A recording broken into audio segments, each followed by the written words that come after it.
Capítulo número 16. Vamos al versículo 21 hasta el versículo número 28. Mateo capítulo 16, versículos del 21 hasta el versículo número 28. Yo tengo la lectura y le voy a pedir por favor que me apoye al unísono con los versículos pares y luego todos juntos leamos el versículo número 28 y después tenemos un himno especial. Capítulo 16, números del 21 al 28. Desde entonces comenzó Jesús a declarar a sus discípulos que le era necesario ir a Jerusalén y padecer mucho de los ancianos y de los principales sacerdotes y de los escribas, y muerto y resucitar al tercer día. Todos juntos. Entonces Pedro, tomándolo aparte, comenzó a reconvenirle diciendo: Señor, ten compasión de ti, en ninguna manera esto te acontezca. Pero él, volviéndose, dijo a Pedro: Quítate de delante de mí, Satanás, me eres tropiezo, porque no pones la mira en las cosas de Dios, sino en la de los hombres. Entonces Jesús dijo a sus discípulos: Si alguno quiere venir en pos de mí, niéguese a sí mismo y tome su cruz y sígame. Porque todo el que quiera salvar su vida la perderá, y todo el que pierda su vida por causa de mí la hallará. Porque ¿qué aprovechará al hombre si ganare todo el mundo y perdiere su alma? ¿O qué recompensa dará el hombre por su alma? Porque el Hijo del Hombre vendrá en la gloria de su Padre con sus ángeles, y entonces pagará a cada uno conforme a sus obras. Todos juntos. De cierto os digo que hay algunos de los que están aquí que no gustarán la muerte hasta que hayan visto al Hijo del Hombre viniendo en su reino. Quiero llamar su atención al versículo 27, si usted puede subrayarlo, marcarlo, versículo 26. Porque ¿qué aprovechará al hombre si ganare todo el mundo y perdiere su alma? Qué pregunta tan más reflexiva el Señor hace y que hoy tiene una tremenda aplicación para nuestros días. ¿Qué provecho tendrá al hombre si gana todo el mundo pero pierde su alma? Vamos a orar, vamos a pedirle a Dios de su bendición. Señor, te damos las gracias porque usted es bueno con nosotros. Perdona nuestros pecados, nuestras faltas, Señor. Límpianos de toda maldad. Ayúdanos en estar atentos, Señor, a tu palabra.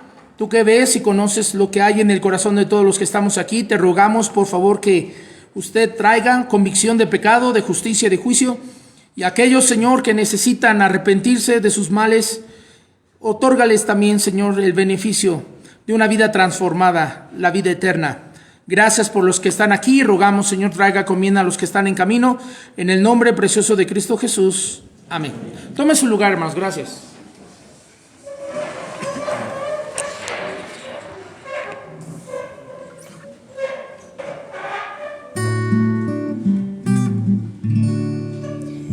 He buscado por doquiera de salud el manantial, donde remediar pudiera de mi ser el negro mal. Aleluya, Cristo salva, solo Él sabe perdonar. Pudo consolar mi alma, mi maldad pudo quitar. De las cosas de este mundo no me pude alimentar, pues mi mal era profundo, era mucho mi pesar. Las riquezas yo buscaba con esfuerzo y ansiedad, mas solo eran la carnada de mi propia soledad. Aleluya, Cristo salva, solo Él sabe perdonar. Pudo consolar mi alma,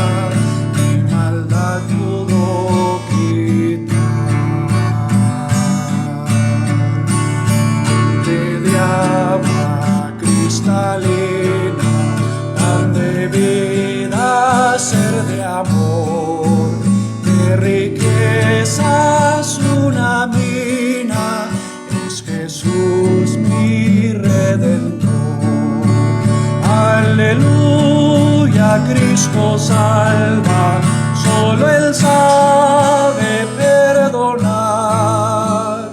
Pudo consolar mi alma, mi maldad pudo quitar. Pudo consolar mi alma, mi maldad pudo quitar.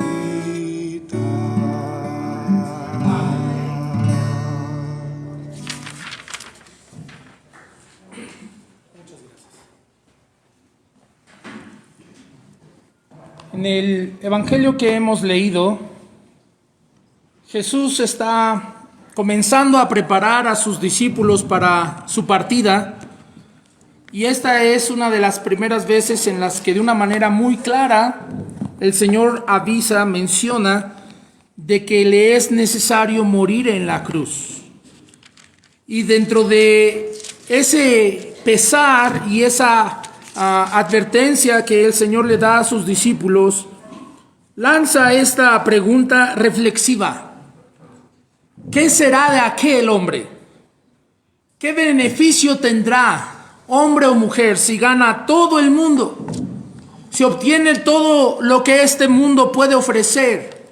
Dinero, deleites, placeres, diversión, popularidad. ¿De qué sirve tener todo eso si al final él pierde su alma? Hermanos, esa pregunta es de suma importancia en nuestros días como lo fue en aquellos días. La eternidad está mucho más cercana de lo que pensamos, y lo que hacemos ahora tiene un impacto en la eternidad. Por lo tanto, debemos de prestar atención a lo que la palabra de Dios nos dice. Tal vez usted, tal vez yo, tenemos los días contados sobre esta tierra. No sabemos. Por eso el Señor dice: prepárate para venir al encuentro de tu Dios. Podemos ver en estos pasajes del versículo 21 hasta el versículo número 28 principios de carácter universal. Recordemos que los principios de carácter universal aplican a toda circunstancia, a cualquier clase de persona, hombre o mujer, y en cualquier cultura. No se quebrantan. ¿Y qué es lo que podemos ver aquí en el pasaje bíblico? Bueno, podemos ver primeramente el valor del alma. El alma humana, hermanos, tiene un valor eterno, y este valor está sobrepasado por cualquier placer o riqueza que este mundo pudiera ofrecer. Usted tiene un alma, y esa alma es de un valor incalculable. Vea lo que dice el libro de Job, por favor. Vaya con su siervo al libro de Job en el capítulo número 28. Usted puede encontrar el libro de los Salmos más o menos a la mitad de la Biblia, e inmediatamente a la izquierda, unas hojas hacia atrás, usted encontrará el libro de Job. Y aunque el pasaje lo está enfocando sobre todo el escritor del libro de Job a la sabiduría, bien puede tomarse esto y aplicarse al alma humana. Vea lo que dice el libro de Job en el capítulo número 28, versículo número 17. Job capítulo 28, versículo número 17. Dice la escritura: el oro no se le igualará, ni el diamante, ni se cambiará por alhajas de oro fino. El valor del alma, hermano, excede a toda la riqueza que este mundo pudiera ofrecernos. Tu alma es la cosa más preciosa y más valiosa que posees. No solamente vemos como un principio universal el valor del alma, pero también podemos ver, hermano, que el buscar las cosas del mundo, los placeres del pecado, el descuidar el alma, lleva a las personas a la perdición. Si usted le da una inclinación excesiva a las cosas del mundo, viajes, placeres, sexo, riqueza, escuela, y usted aborda todo eso y deposita toda su confianza, todas sus fuerzas hacia las cosas de este mundo, usted estará descuidando el alma. Usted estará descuidando el alma. Y ese descuido podía llevarle a la perdición. Vea lo que dice, por favor, Primera de Juan, capítulo 2, versículo número 17. Primera de Juan, carta universal del apóstol Juan a las iglesias. Primera de Juan, capítulo 2, versículo 17, dice el texto: y el mundo pasa y sus deseos. ¿Nota eso? El mundo pasa. Los deseos, los placeres que el mundo ofrece, los viajes, las riquezas, la fama, la popularidad, todo eso un día acabará. Y luego note, pero el que hace la voluntad de Dios, ¿qué dice ahí? Permanecerá para siempre. Esa palabra, esa expresión permanecerá para siempre, se refiere a la eternidad. No solamente vemos en el pasaje de Mateo capítulo 16, versículos del 21 al 28, el valor del alma. No solamente vemos que el inclinarnos hacia las cosas del mundo, los placeres de la vida, puede caer en que yo pierda mi alma, pero la Escritura también habla de que el hombre no puede salvarse a sí mismo. El hombre no puede salvarse a sí mismo. No podemos ser salvos a través de una religión. Esta es una iglesia bautista, pero la iglesia bautista no tiene el poder ni la capacidad de salvarle a usted. No puede ser salvo usted a través de las buenas obras. No puede alcanzar la vida eterna a menos que se acerque al Señor. Vean lo que dice, por favor, Salmo 49, versículo número 7 y versículo número 8. No hay nada que yo pueda hacer que esté en mis propias fuerzas, que esté en mi propia habilidad, en mi propia experiencia, que valga para salvar mi alma. Vea lo que dice el versículo número 17. Ninguno de ellos podrá en ninguna manera alguna redimir ¿a quién? Al hermano. Ahora, por favor, subraye la palabra redimir. La palabra redimir es una palabra que se usa en el Antiguo Testamento para hablar de salvación, especialmente en el contexto de salvar el alma. La palabra redimir y la palabra salvar en el Antiguo Testamento son palabras sinónimas. Ninguno de ellos podrá en ninguna manera, en manera alguna, redimir al hermano, ni dar a Dios, ¿qué dice ahí? Su rescate, porque la redención de su vida es de gran precio y no se logrará, ¿qué dice ahí? Jamás. Recordemos que Satanás es el padre de la mentira y él ha hecho excelente trabajo engañando al mundo, diciéndole que usted puede alcanzar la salvación de su alma por las obras. El diablo ha hecho un tremendo trabajo, cual padre de la mentira es, propagando el veneno en la mente y en el corazón de las personas, diciendo que si solamente te esfuerzas y eres lo suficientemente bueno, alcanzarás la salvación de tu alma. El diablo le ha hecho creer a millones de personas que inclusive otro ser humano igual de pecador que yo, tiene la capacidad de salvarme a mí. Y por eso muchas personas ponen su fe y su confianza en los santos, pensando, es que yo creo en San Judas Tadeo, él me puede ayudar para la salvación de mi alma. Es que yo he puesto mi fe y mi confianza en la Virgen de Guadalupe, ella me va a ayudar en el día del juicio final. Ella es la redentora, ella es la mediadora. La Biblia dice que nadie, ningún ser humano puede salvar a ningún otro ser humano. No importa que se llame San Pedro, San Pablo, San Lucas. No importa si sea un hombre santo del Antiguo Testamento. El hombre no puede salvar al hombre. Yo no puedo salvar a mis hijos. Yo no puedo salvar a mi esposa. Dios, por su gracia, hasta el día de hoy me concede la bendición de ser el pastor de esta iglesia. Pero yo no tengo el poder ni las fuerzas para salvarlo a usted. Es más, yo no tengo el poder ni la habilidad para salvarme a mí mismo, dice la Escritura, porque es de gran precio. Esto excede nuestras fuerzas. El salvarme va más allá de mi inteligencia, de mi propia experiencia. Y la cuarta verdad universal que podemos ver en Mateo capítulo 16, versículos del 21 al 28, es de que Dios ofrece salvación Dios ofrece vida eterna cuando entregamos nuestra alma a Jesucristo. Él es el único que puede salvarnos. El Señor Jesús. El nombre que se le ha dado, que será y colocado sobre cualquier otro nombre. Él es el medio de salvación. Vea por favor Lucas capítulo 19. Lucas capítulo 19, versículo número 10. Lucas capítulo 19, versículo número 10. Dice la Escritura: porque el Hijo del Hombre, Jesucristo, porque el Hijo del Hombre vino a buscar y a qué, y a salvar lo que se había ¿qué? Perdido. El pecado nos ha hecho errar. El pecado nos ha hecho perdernos en nuestros delitos y pecados. El pecado nos separa de Dios, y aun cuando estamos alejados de Él sin posibilidad alguna de salvarnos, el Señor tuvo misericordia y bajó a buscarnos. No mandó un ángel, no mandó un arcángel, mandó a su Hijo Jesucristo a salvarnos. Por eso a Jesús se le llama el Salvador del mundo.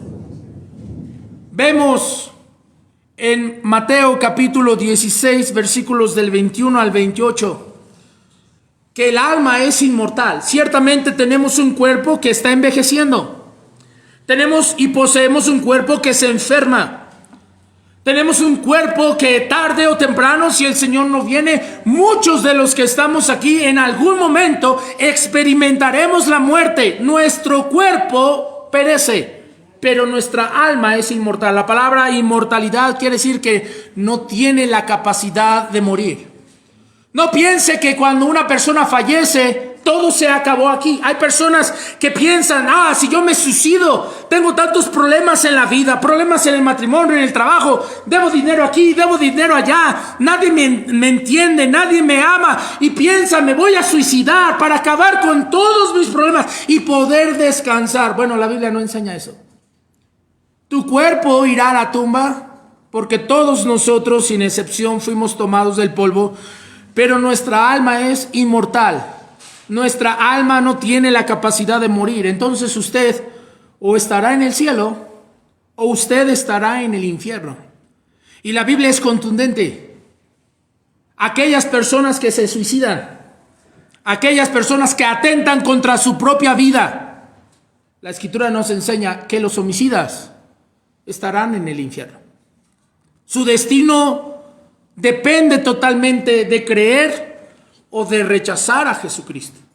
Juan capítulo 3, versículo número 18, dice la palabra de Dios: el que en Él cree, el que cree en Cristo, dice la Escritura, no es condenado. No es condenado a una eternidad sin Dios. No es condenado a ser arrojado al lago de fuego y azufre. No es condenado a pasar la eternidad en el lloro y en el crujir de dientes. No es condenado a vivir una eternidad con esa conciencia diciendo: tú podrías haber sido salvo.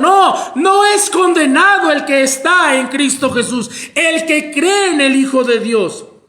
Pero el versículo, vea, no termina ahí. Ahí hay un gran pero. ¿Ve? Versículo 18. Después del punto y coma, subraye la palabra pero. Pero ¿qué sucede si yo rechazo? ¿Qué sucede si yo decido no creer? ¿Qué sucede si yo decido volcar mi vida a los placeres de esta vida? Darle más importancia a la escuela que a Dios. Darle más importancia al deporte que a Dios. Darle más importancia a las cosas que este mundo me puede ofrecer. Trabajo, escuela, deporte. ¿Qué sucede si yo decido no creer? Bueno, el texto dice: pero el que no cree. Porque, hermano, verá usted, la salvación al final de todo esto es una decisión. Usted decide creer o usted decide no creer. Pero el que no cree, note esa frase, ya ha sido condenado, porque no ha creído en el nombre del unigénito Hijo de Dios. El mundo ofrece placeres momentáneos, pero no pueden satisfacer las necesidades eternas del corazón humano. Hay muchas personas que piensan que si tuvieran suficiente dinero alcanzarían la felicidad. Hay muchos hombres y muchas mujeres que piensan: si yo tuviera un carro sería feliz. Si yo tuviera una carrera, sería feliz. Si yo tuviera mi casa en Polanco, si yo tuviera una gran empresa, si me sobrara el dinero, si yo me hubiera casado con fulano de tal, si yo hubiera tenido esta relación con fulanito de tal, yo sería feliz. Si tuviera hijos, sería feliz. Y déjeme decirle, muchas de las cosas que el ser humano se propone, las logra alcanzar. Y cuando las alcanza, se da cuenta que sigue igual de vacío. Personas piensan que son felices, serán felices cuando alcancen un título universitario, pero se dan cuenta de que después de alcanzarlo siguen igual de vacíos. Muchos ponen su felicidad en sus hijos, pero los hijos se van y vuelven a verse vacíos. Muchos ponen su felicidad en las manos de su esposo, de su esposa, y cuando se dan cuenta que éste les ha fallado o la vida se los ha arrebatado, se dan cuenta de que hay un vacío enorme. El mundo, hermano, puede ofrecer cosas temporales, pero no puede satisfacer las necesidades eternas que hay en nosotros. Jesucristo, hermanos, es la única solución. Es el único medio de redención. Es la única manera de salvar el alma. No es en una religión. Jesús no es una religión. Jesús es una persona. Y Él desea tener una relación personal contigo, que usted lo conozca, porque solamente Cristo salva. Hechos capítulo 4, versículo 12, por favor. Hechos capítulo 4, versículo 12. No se trata de creer en Jesús de una manera intelectual. Se trata de creer en Jesús de una manera experimental. Dios puede manifestarse. Él puede. La Biblia es contundente. La Biblia no deja lugar a la duda. Solo Cristo salva. Jesús dijo acerca de sí mismo: yo soy el camino. No dijo uno de los caminos, una opción más. No dijo yo soy el camino. Hablando de que es algo exclusivo. La verdad y la vida. Nadie viene al Padre sino por mí. El escritor del libro de los Hechos, Lucas, el médico amado, escribió, versículo 12: y en ningún otro hay salvación. ¿Nota esa frase? En ningún otro hay salvación, porque no hay otro nombre bajo el cielo dado a los hombres, que dice ahí, en que podamos ser salvos. Ciertamente la palabra de Dios está llena de personas que hicieron la voluntad de Dios. Vemos a hombres y mujeres en el texto bíblico que fueron tremendamente usados por el Señor. Tenemos a María, tenemos a Pablo, a Moisés, a Elías, a Abraham se le llama el padre de la fe. Y aunque fueron hombres que hicieron una tremenda reputación, la Escritura dice, solamente hay un hombre, solamente uno. Entre los cientos y cientos y cientos de nombres que aparecen en las Sagradas Escrituras, la Biblia dice, solamente uno salva. Solamente uno salva. Usted cuando lee la Biblia de Génesis a Apocalipsis, es muy emocionante, ¿verdad? Llegar a Génesis, Éxodo, pues ya entramos a Levítico, ya un poquito la lectura pesada, entramos a Primera de Crónicas y unas enormes listas de nombres que ni siquiera sabemos cómo pronunciarlos, ¿verdad? Llegamos a Primera de Reyes y es la misma, y nombre tras nombre tras nombre, pero entre todos los miles y miles de nombres que se encuentran dentro del texto bíblico, la Biblia dice, pero solamente uno es el que salva. Entre los millones y millones y millones de nombres que existen hoy sobre la faz de la tierra, la Biblia dice, solamente uno es el que salva. Solamente es uno el que puede redimir. Solamente es uno el que fue aceptado delante del Padre. Solamente fue uno el que tomó tu lugar en la cruz del Calvario.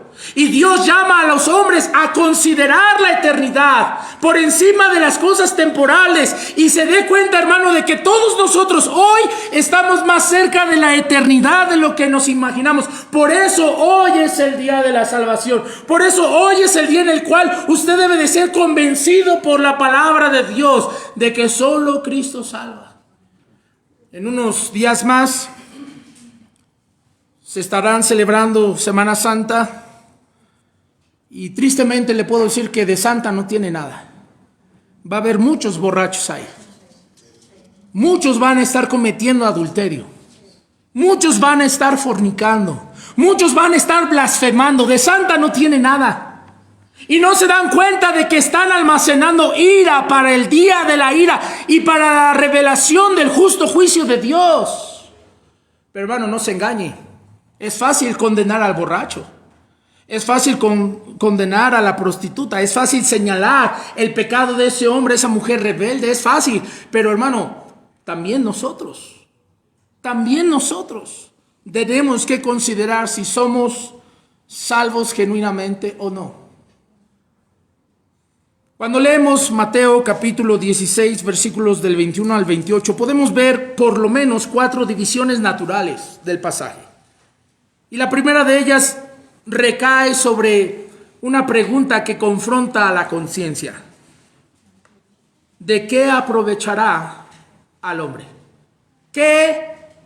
¿De qué le servirá al hombre alcanzar las metas que este mundo ha colocado, si cuando estemos delante de Dios eso no servirá? Porque la Biblia dice, hermanos, que todos compareceremos delante del tribunal de Cristo. Porque la Biblia dice que todos comparecerán delante del gran trono blanco. Y tendremos que rendir cuentas delante de Dios. Y ahí yo no le voy a decir, Señor, saqué 5 títulos universitarios, tengo 3 maestrías, visité 20 países. Eso no vale delante del Señor. Señor, logré hacer una gran empresa. Tuve empleados en mi país natal. Me expandí de manera internacional. Soy una gran organización que ayudó a miles de personas.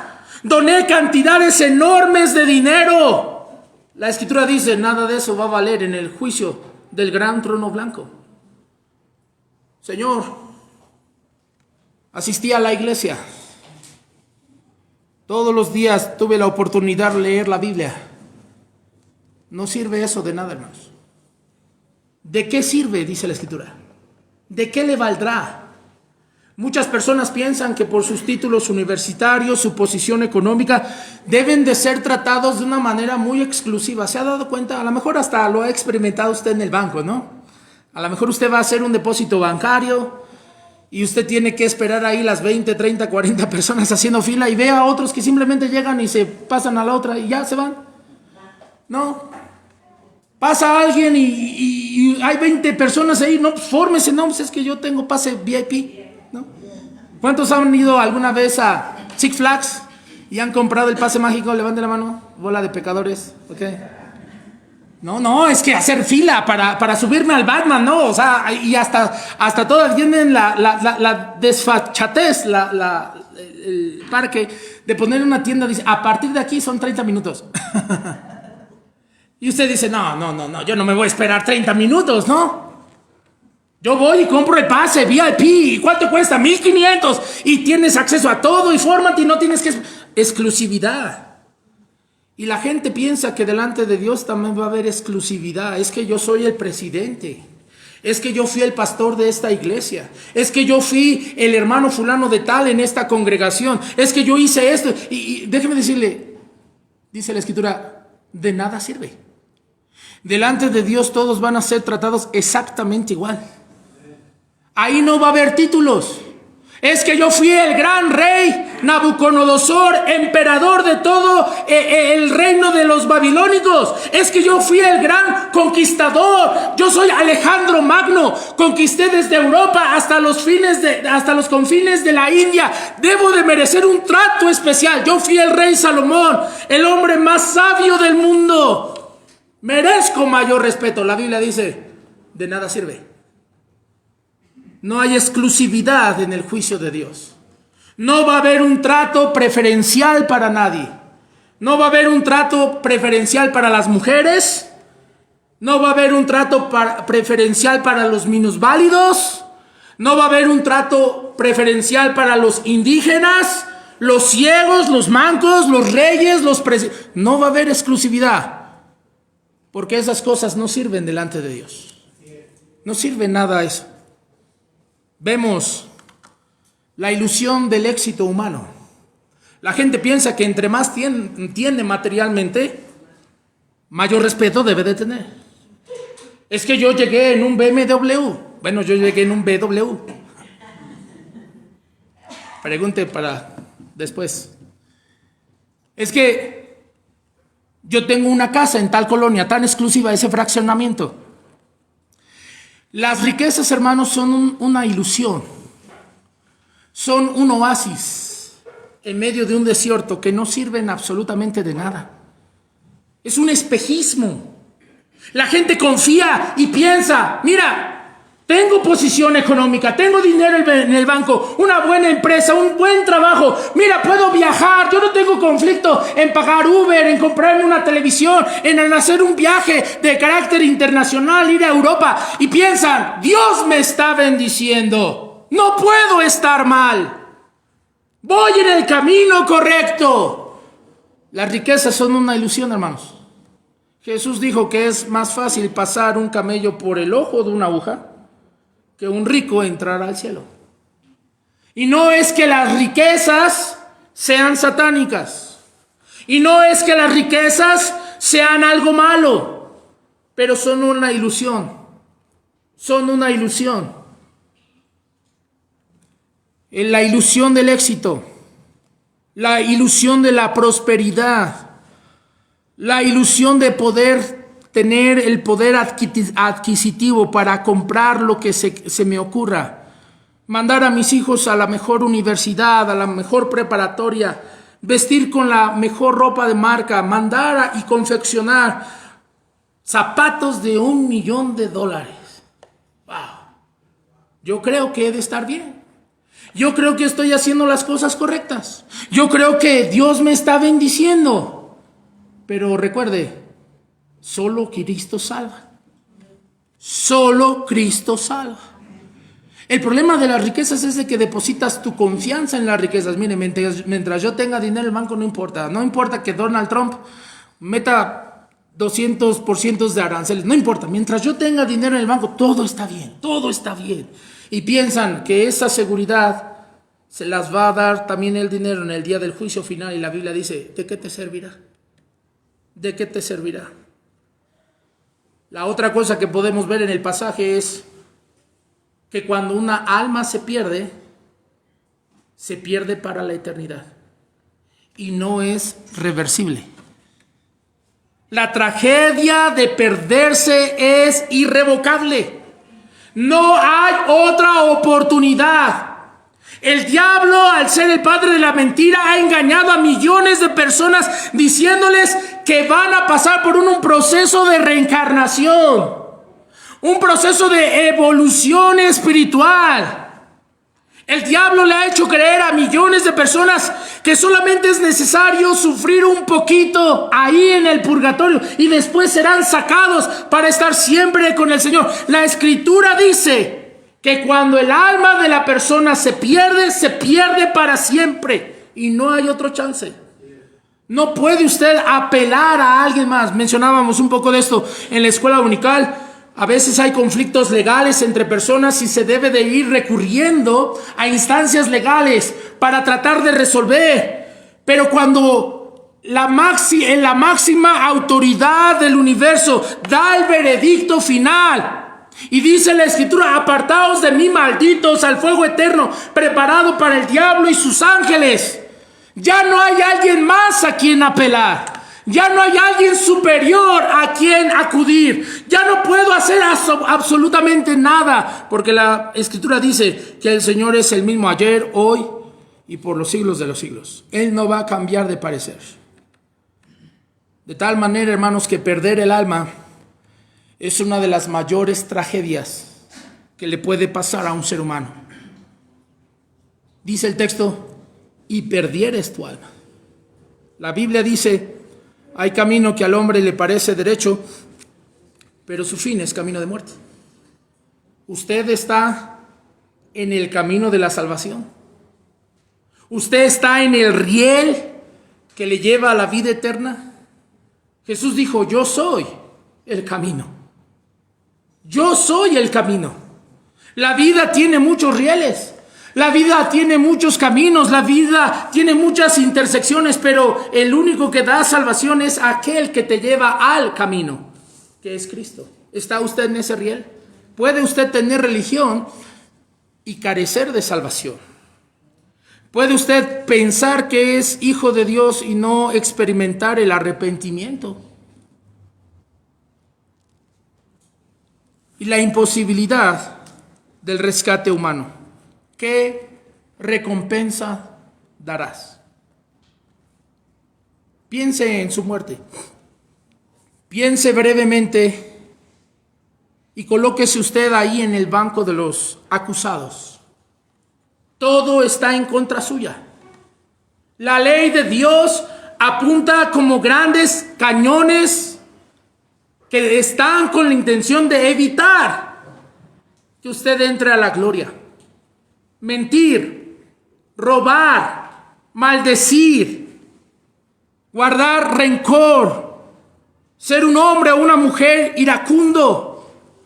Todo eso está en contra nuestra. No tenemos absolutamente nada, no poseímos nada en esta vida y no tendremos nada después de morir. La Escritura dice que así como entramos a este mundo sin nada, de este mundo seremos sacados y no tendremos nada. No podremos llevarnos nuestras casas, no podremos llevarnos nuestros autos, no podremos llevarnos nuestras alhajas, nuestras joyas, nada de eso. Estaremos sin nada delante del Señor. Y el texto bíblico dice, no tienes nada. No puedes dar una recompensa por tu salvación. ¿Qué estás dispuesto a dar por tu alma? Tu alma vale mucho. Pero vienes aquí sin nada. No estás preparado. Estás perdido. Estás condenado. La Biblia dice que aún nuestras propias buenas obras son como un trapo de inmundicia. Es importante que nosotros entendamos esa realidad. Y no solamente es nuestra realidad, pero también es la realidad del resto del mundo. En estos días que están por empezar Semana Santa, usted va a ver el rostro de millones y millones de personas por televisión, internet, Facebook, andando en la calle. Y todos estamos en la misma condición. Su posición, aunque usted viene a esta iglesia, su posición no es mejor que la gente de allá afuera. Todos seremos tratados de la misma manera. Pasados y pesados por las mismas leyes. Vivimos en un mundo saturado de promesas vacías, hermanos, donde el brillo de lo temporal cautiva el corazón del ser humano. Desde la antigüedad hasta nuestros días, el hombre ha sido seducido por las riquezas, el poder, el placer, la fama, los logros personales, como si estas cosas pudieran otorgarnos alguna clase de valor eterno. Pero todo lo que este mundo ofrece, hermanos, es transitorio, engañoso y efímero. Por eso el apóstol Juan escribió, el mundo pasa y sus deseos, el mundo pasa y sus deseos. Esa casa que a usted le está costando muchísimo trabajo construir, que usted hasta se está absteniendo de comprarse zapatos, que a lo mejor usted se está limitando en viajar y de vacaciones con la familia, porque está construyendo esa casa. Un día esa casa se va a venir abajo, un día usted no va a vivir ahí y alguien que no pertenece a tu familia vivirá ahí adentro por algo que a ti te costó. El mundo pasa y sus deseos. Pero la tragedia es doble. No solamente nos aferramos a las cosas que pronto dejarán de existir en este mundo, sino que al hacerlo descuidamos lo único que realmente tiene valor eterno y es nuestra alma. Tu alma es la cosa más preciosa. Tu alma es la cosa más valiosa. Tú deberías de estar preocupado por tu alma. Usted debería de estar preocupado por el destino eterno de su alma. Y si el alma se pierde, no hay vuelta atrás. No hay rescate que se pueda hacer. Yo no podré salvarlo a usted. Usted no me podrá salvar a mí. Es una pérdida irreparable. Por eso, hermano, esta pregunta que el Señor hace no es una pregunta retórica. Es un llamado urgente a poner atención, a poner verdaderamente por unos instantes nuestros ojos en aquello que es eterno y de sumo valor. Porque no se trata, hermano, de una pérdida emocional. No estamos hablando de una pérdida simbólica, sino de una condenación eterna en el lago de fuego y azufre. El Señor diciendo: apartaos de mí, malditos, al fuego preparado para el diablo y sus ángeles.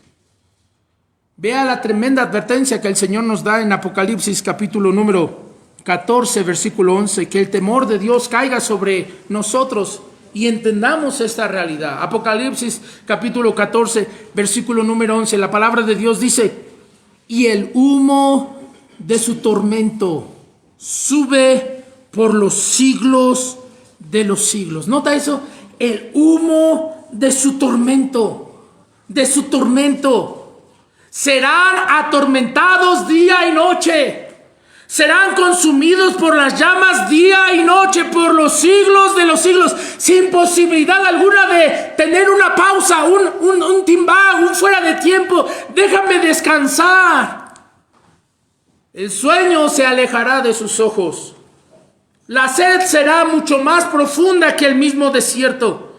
Y la conciencia gritará por la eternidad, atormentándote por los siglos de los siglos. Y luego dice el texto: y no tienen reposo, de día ni de noche, los que adoraron a la bestia y a su imagen, y nadie que reciba la marca de su nombre. Pero ¿sabe qué, hermano? Usted está vivo. Todavía usted está aquí entre nosotros.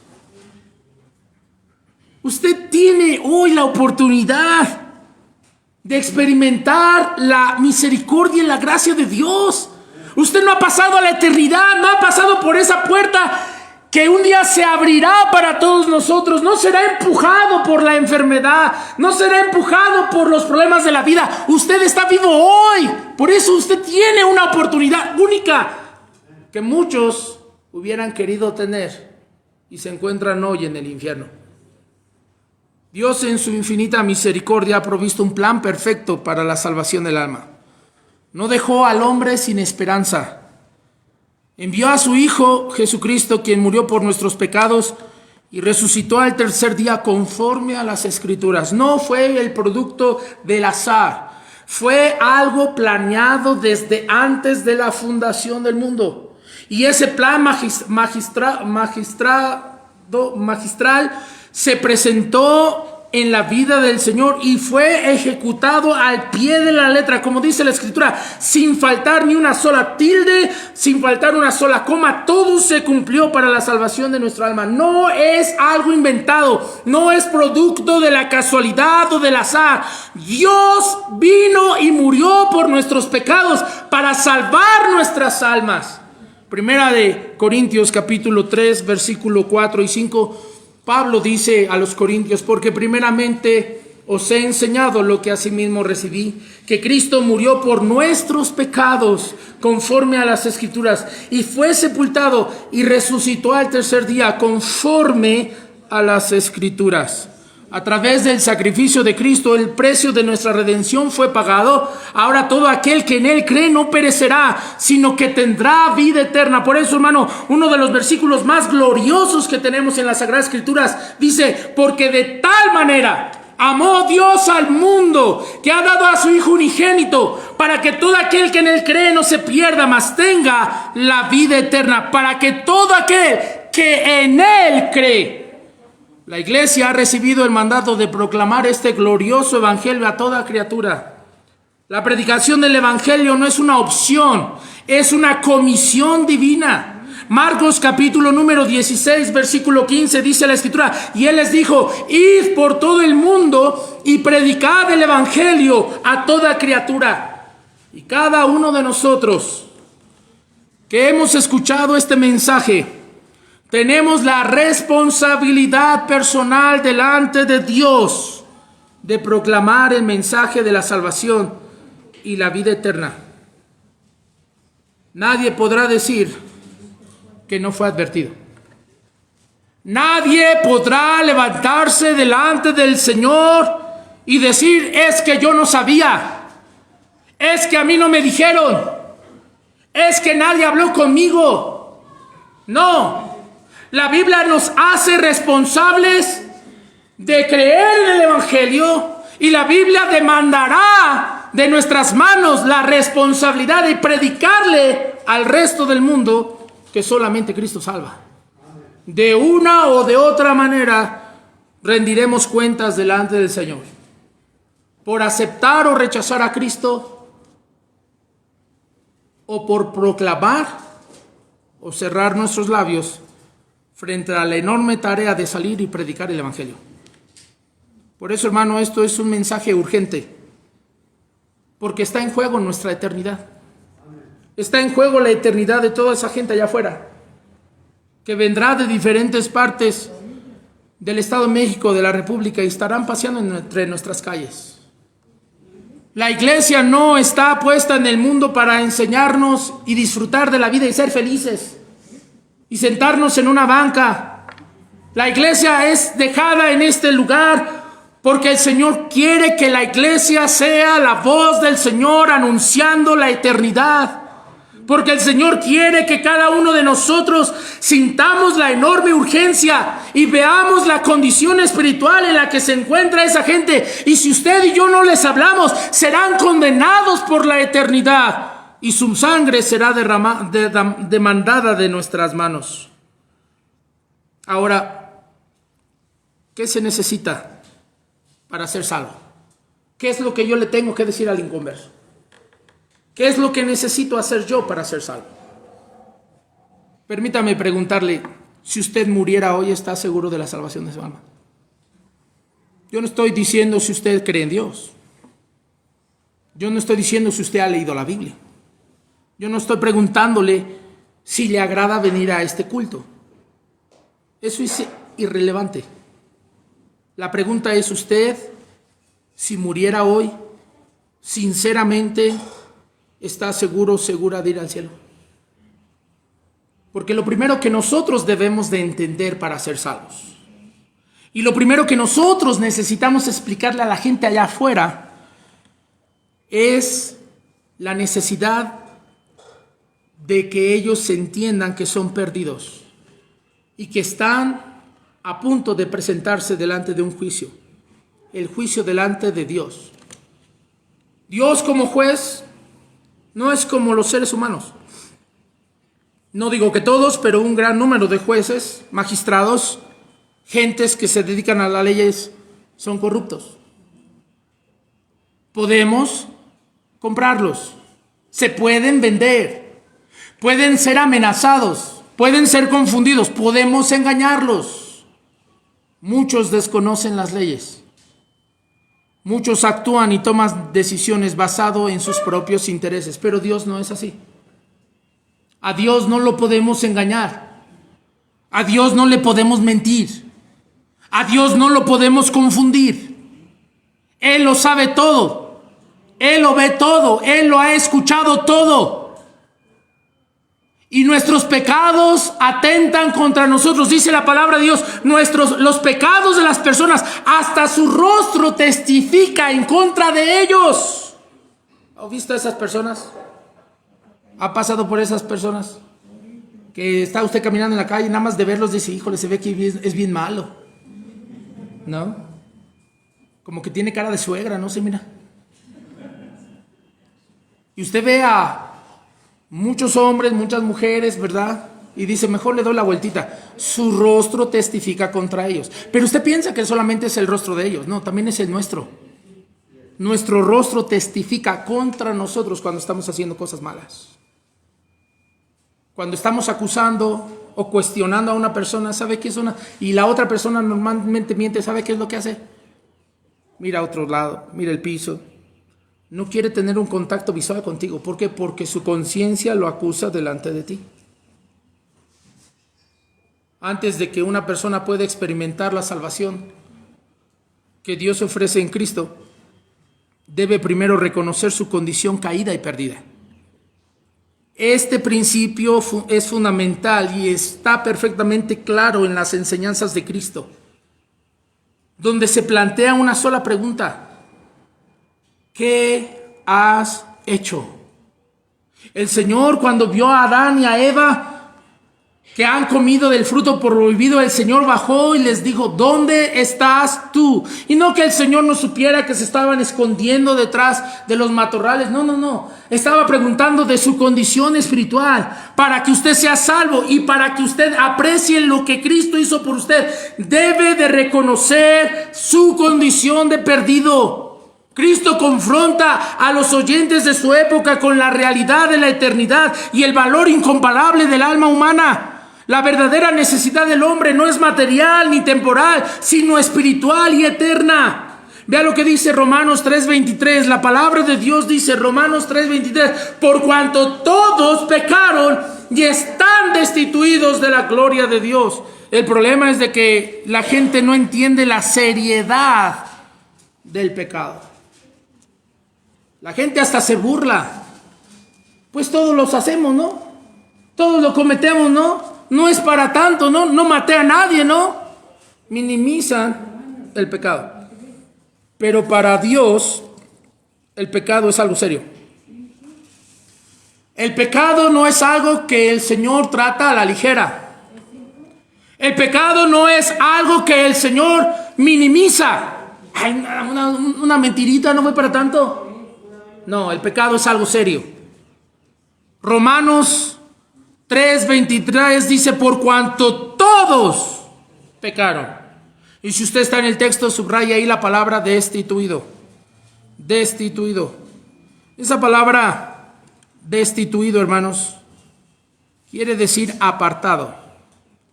No puede alcanzar la meta que Dios ha establecido. No la puede alcanzar. Imagínese a una persona que está a punto de iniciar una carrera de varios kilómetros y se ha puesto un listón que marca la meta final, pero ninguno llega.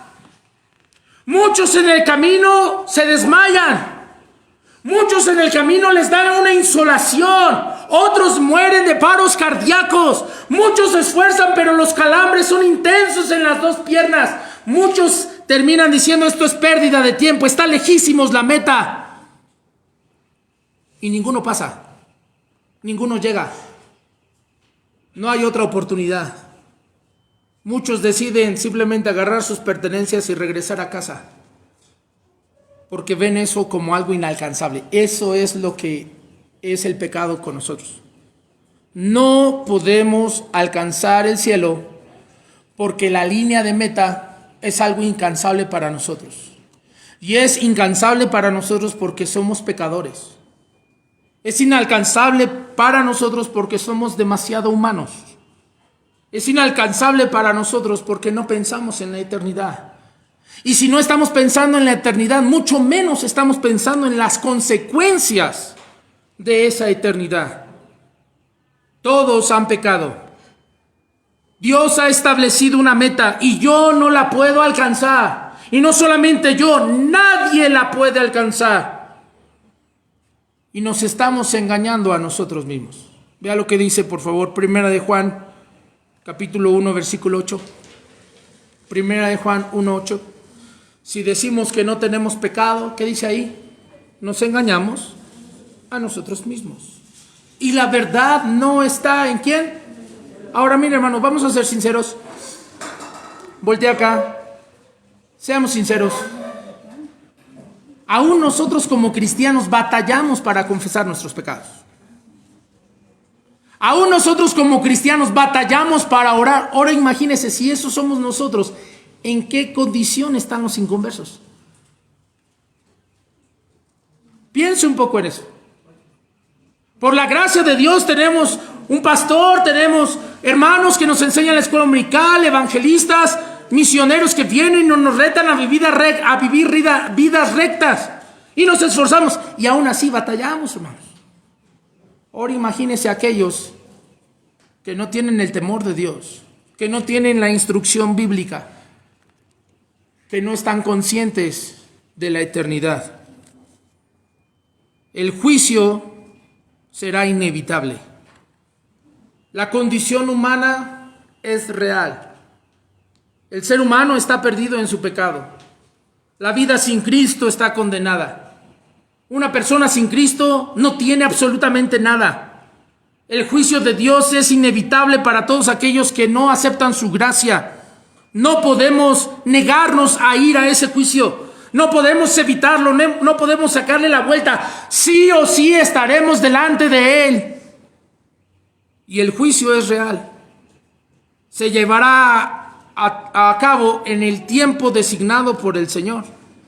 Hebreos 9:27, dice la escritura de Hebreos 9:27, y de la manera que está establecido para los hombres que mueran una sola vez. ¿Y qué dice de eso?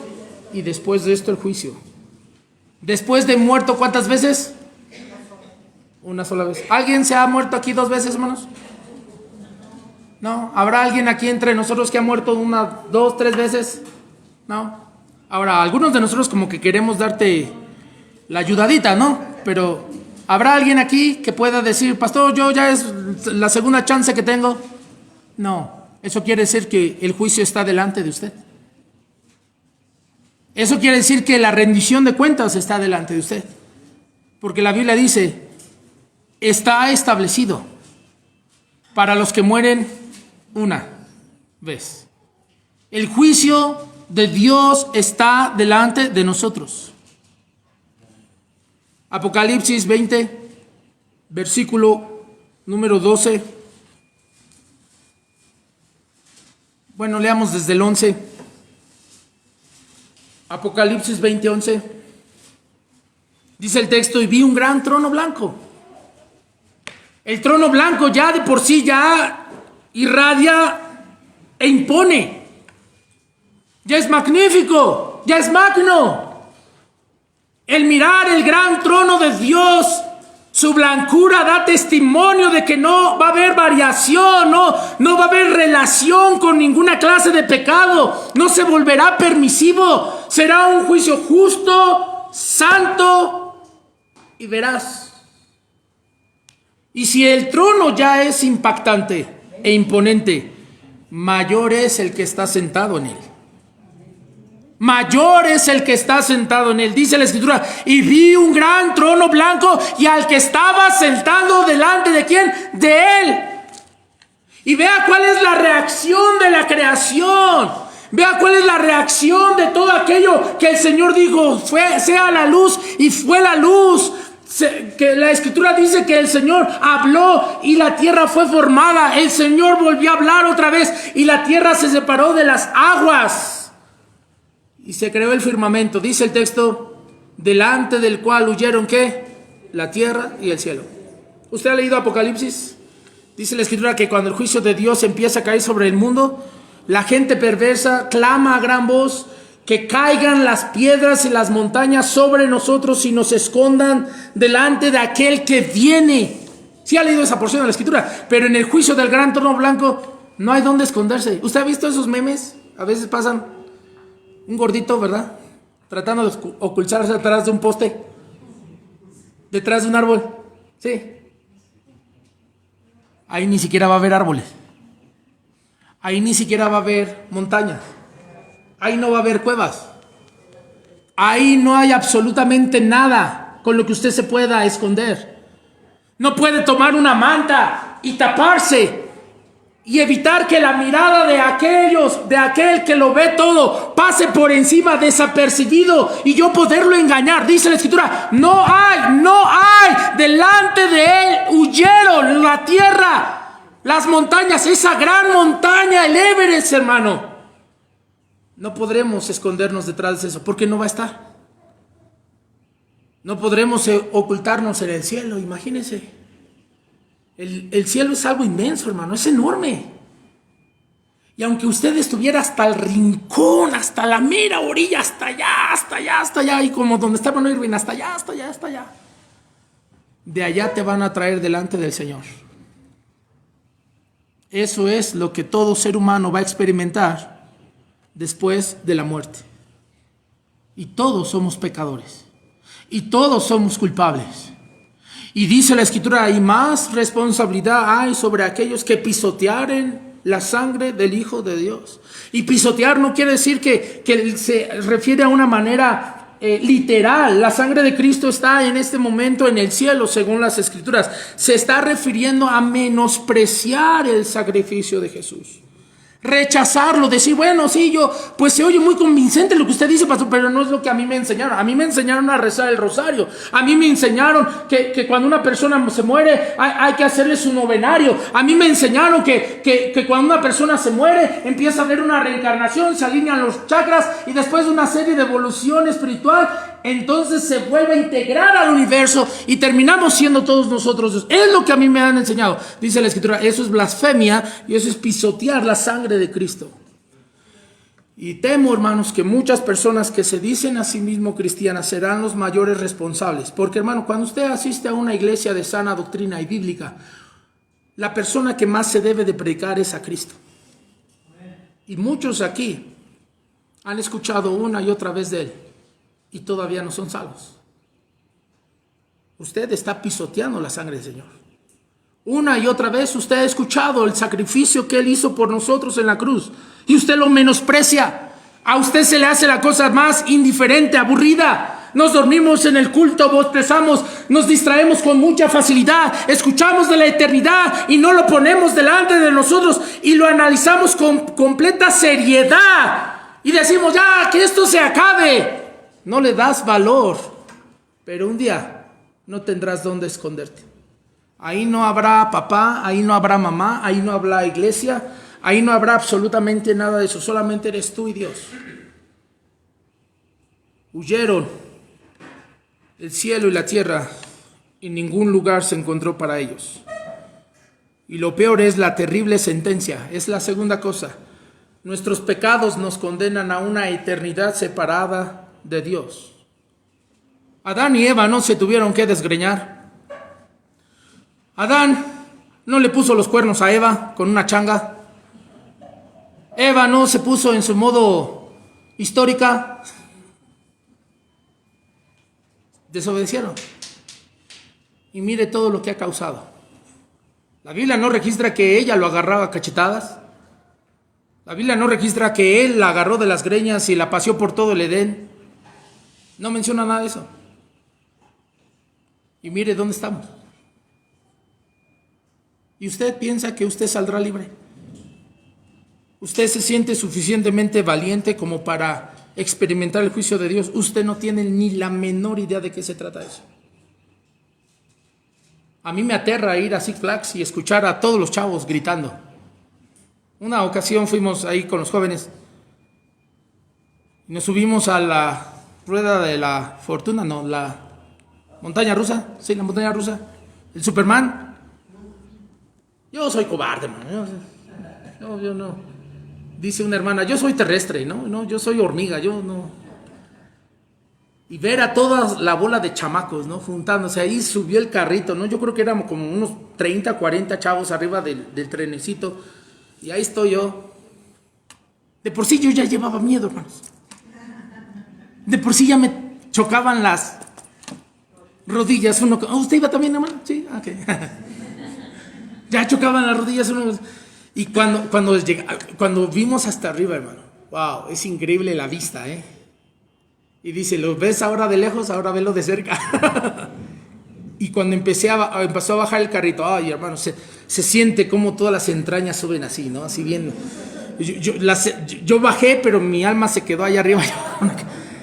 Pero lo que más me impresionó, y realmente fue lo que más me asustó, fue el gritar de los chavos. Ahora, algunos eran gritos de terror, la hermana Vero se estaba desmayando, tuve que darle respiración de boca a boca. Bueno, esa es otra cosa, ¿no?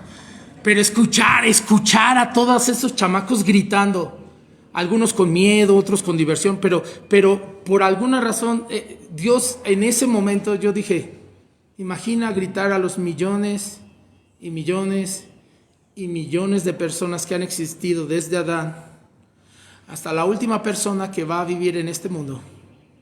Y la Biblia dice que son más los que se pierden que los que se salvan. Y todos juntos ahí escuchando con una voz poderosa, tronante, al Señor diciendo: apartaos de mí, malditos, al fuego preparado para el diablo y sus ángeles.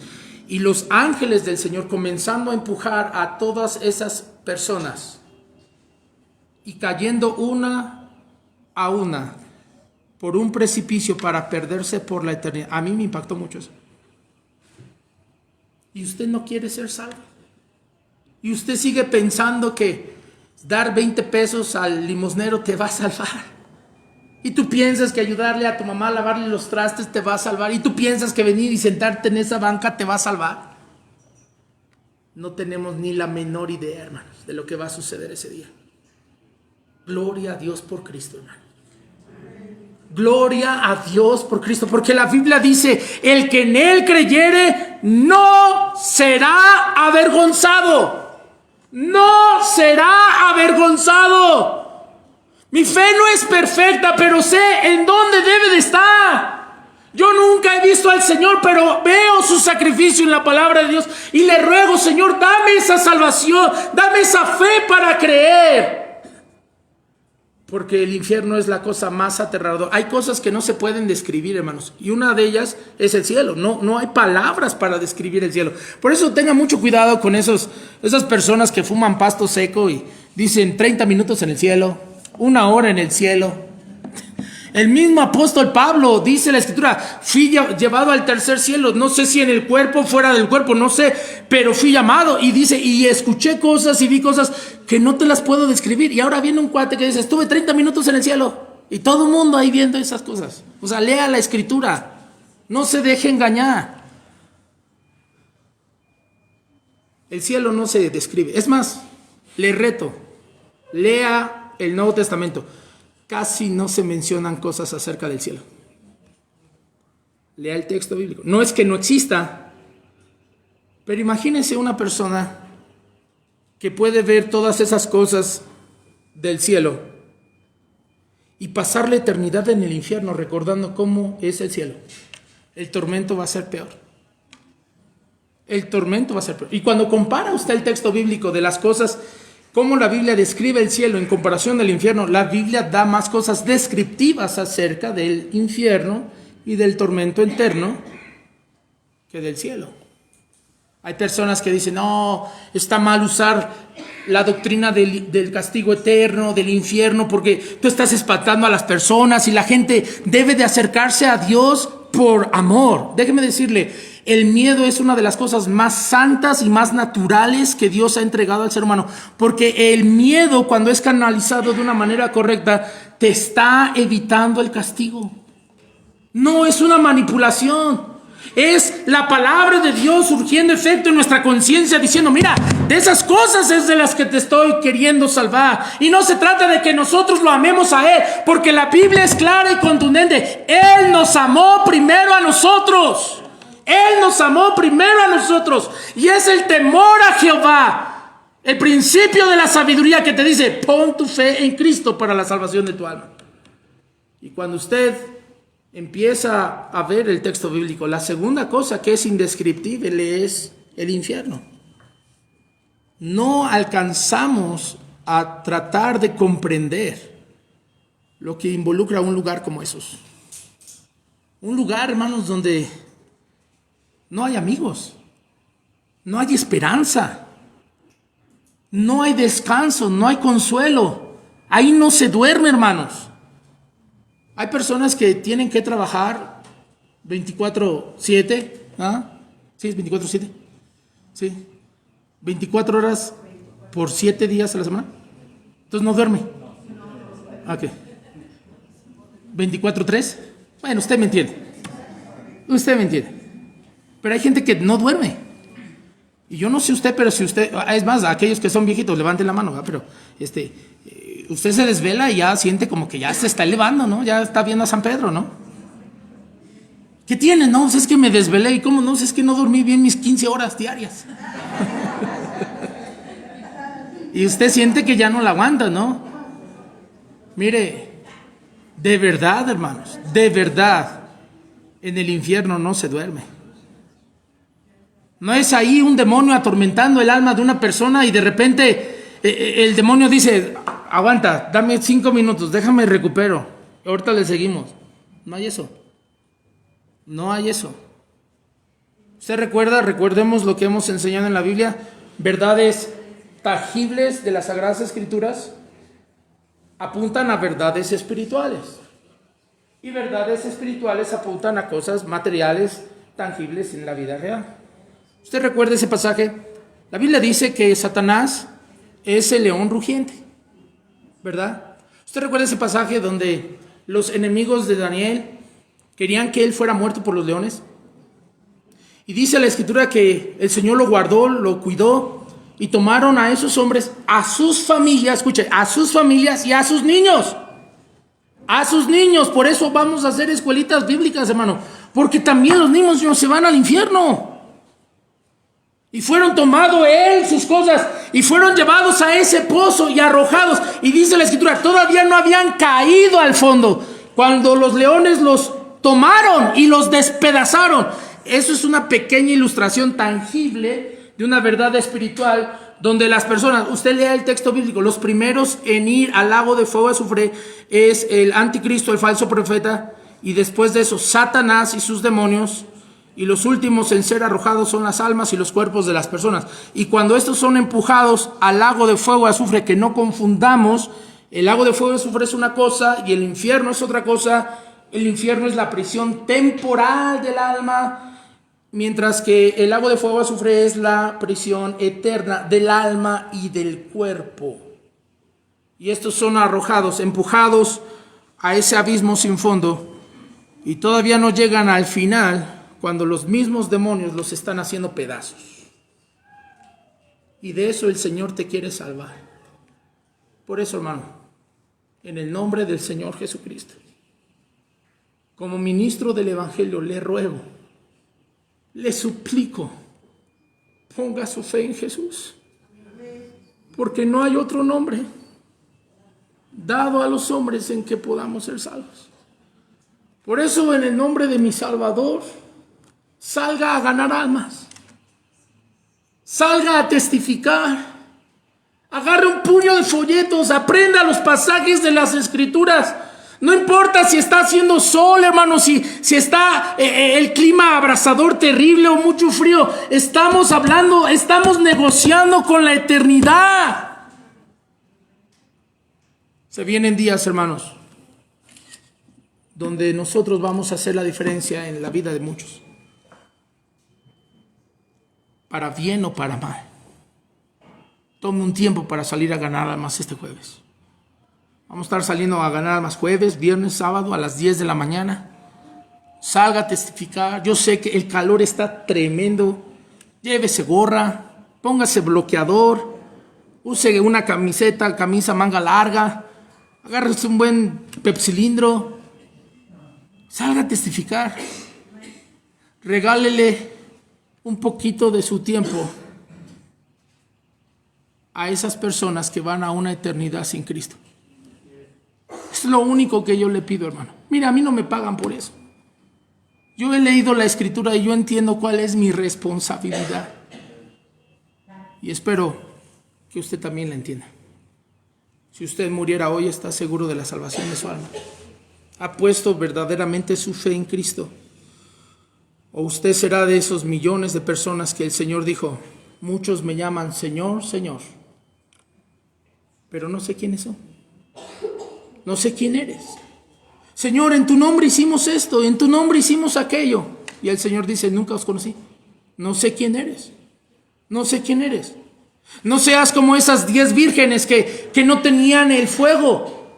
Se les apagó y corrieron a buscar el fuego, pero ya empezaron las bodas y empezaron a tocar. Señor, ábrenos, Señor, ábrenos. Y el Señor dice desde adentro, no sé quiénes sois vosotras. Señor, te conocemos. Sí, tú dirás que me conoces, pero yo no tengo la menor idea de quién eres tú. Todavía usted está de este lado de la eternidad. Todavía tus hijos están de este lado de la eternidad. Todavía tus abuelos, tus tíos, tus primos, tus vecinos, tus compañeros de trabajo, todos ellos estamos de este lado. Hay chance. Hay una oportunidad. cruzando esa puerta, ya nada vale. Ya es irrevocable. Ya no se puede hacer absolutamente nada. Por más que gritemos, por más que lloremos, por más que nosotros nos encomendemos a la gracia y la misericordia del Señor, esa persona entró a la eternidad con Cristo o sin Cristo. Cerremos nuestros ojos, nadie viendo, todos con el rostro inclinado. Permítame hacer un par de preguntas. Si usted muriera hoy, ¿está segura de la salvación de su alma? Habrá personas que dirían: pastor, nos espantó, Dios quiera que ese miedo te lleve a la salvación. Ojalá el Señor use mis palabras, mi torpeza al hablar, para que tú veas tu enorme necesidad de Cristo. Porque no hay otra oportunidad. Después de la muerte ya no hay otra oportunidad, ya no hay otra opción. Permítame preguntar, si usted muriera hoy, ¿está seguro? ¿Está segura de ir al cielo? No se trata de que si usted va a ser parte de esta iglesia, nos agradaría, pero eso no es lo más importante. Lo más importante es de que usted sea salvo, que usted sea salva, que usted haya entendido el enorme sacrificio y crea en él. Si su fe no es perfecta, usted puede ser honesto, usted puede ser honesta con Dios y decir: Dios, creo, ayuda a mi incredulidad. Necesita usted verse como una persona perdida para que usted corra hacia Cristo, para que usted valore el sacrificio de Cristo, porque separados de Él, nada se puede hacer. ¿Habrá alguien aquí que dijera: pastor, yo no estoy seguro, yo no estoy segura de ir al cielo?